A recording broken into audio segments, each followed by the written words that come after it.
Baby corn 65 பண்ண போகிறோம். அதுக்கு இப்போ நம்மளுக்கு சுனிதா சொல்லிக் கொடுக்க போகிறாங்க. ஓகே, பேபி கார்ன் போட்டிருக்காங்க, சால்ட் போட்டிருக்காங்க. அடுத்து வந்து மிளகாய் சில்லி, சிவப்பு மிளகாய் தூள், 65 மசாலா, மஞ்சள் தூள், மேங்கோ பவுடர்,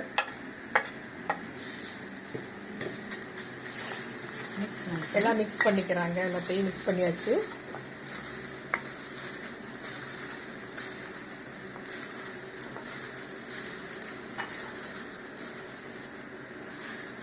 கடலை மாவு போடுறாங்க. கடலை மாவு ஒரு 3 ஸ்பூன் போட்டாங்க. வாட்டர் இது போட்டு லேசாக வாட்டர் போட்டு பாருங்க எப்படி பிறக்கிறாங்க பாருங்க. ஓகே, மெதுவாக கிளறி விடணும். தண்ணி ரொம்ப ஊற்றிடக்கூடாது. பாருங்க இந்த மாதிரி குலுக்கி நல்லா நம்ம பிசைஞ்சு வச்சுக்கிறணும். அடுத்து அரிசி மாவு ஒரு 3 ஸ்பூன் உப்பு போட்டிருக்காங்க. அரிசி மாவு 3 ஸ்பூன் போட்டிருக்காங்க. Baby corn 65. இப்போ ஆயில் ரெடியான உடனே இதில் போட்டு ஒரு 2-3 பீஸ் போட்டு பொரிச்சு எடுக்கணும். அவ்வளோதான், ரெடி.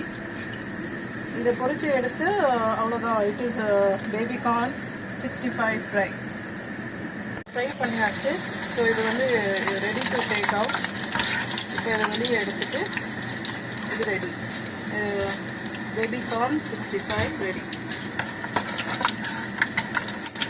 65 செஞ்சாச்சு பாருங்க. இதை நீங்களும் வீட்டில் எல்லாரும் பிள்ளைங்களுக்கு செஞ்சு கொடுங்க, சாப்பிடுங்க. லைக் பண்ணுங்க, ஷேர் பண்ணுங்க, சப்ஸ்கிரைப் பண்ணுங்க.